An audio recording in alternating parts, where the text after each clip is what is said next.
Hi, if you didn't know me, I'm Mithur Jagri Iswar, Glenfield Public School, 340, Year 4. I recently did the important formulas question and I missed out on the cross-section part 3. I know it's about this quiz and revision, but I just wanted to go through it so we wouldn't miss out, okay? That's why your brain has to be fulfilled for the LC exam. So without further ado, let's get through it. And one more hint, in this thing we'll be going over some revision of it, like a diagonal cross-section, a horizontal cross-section, and a cube. A vertical cross-section. And then we'll be having a 3-question quiz to revise on stuff. Now, without further ado, let's begin this interesting subject. So, cross-section, horizontal and vertical. First thing we're going to do is discuss about what's a horizontal cross-section. In the horizontal cross-section, which is basically this, let's take a cylinder, for example, and there's this dotted line like a horizontal thing. So the base is a circle, and the circle is made up many times to get a cylinder, because the sides are like a rectangle curve shape, and it's still a cylinder from the base to the top, and even if it's at the middle, even if it's at close to the top, it's always a circle. That's the thing in horizontal. It's always repeated 100 times and it's the same thing. Now it's time for what's a vertical cross section. In the vertical cross section, it's this slice. So in a rectangular prism, basically, if you slice it, then it'll be a rectangle because that's the front or the back view of the shape. You can see both views, but mainly I'd suggest the back view because the front view would kind of be covering at times.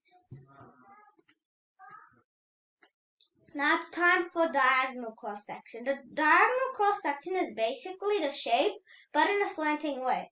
But there's one exception, but I might give it away because of the quiz.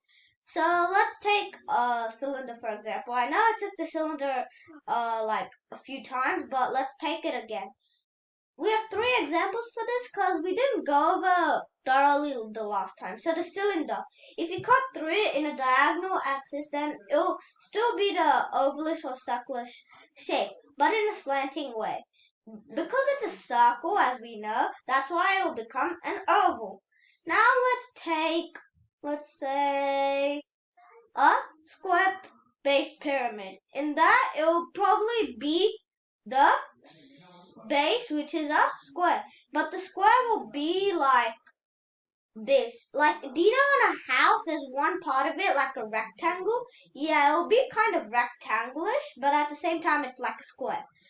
That's why this is how to do the diagonal cross section. I know it's kind of woo-woo, but we'll cover through it in the quiz. So basically I'll explain it, but for now just pause the video and you'll take some time to reflect on this. So the first thing, the diagonal cross section of a cube. Sorry, I didn't put cross section.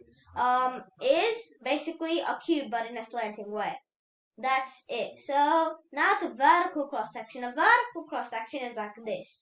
Now with that of a cylinder, you may be thinking it's like a curved rectangle, but it's not. If you just straighten up to rectangle, it will be like that, but then once you get to the core, it will be really straightened up. So that's how you do the vertical cross section of a cylinder. Now time for the horizontal cross section of a square pyramid. It's also called the square base pyramid, but I just said square pyramid.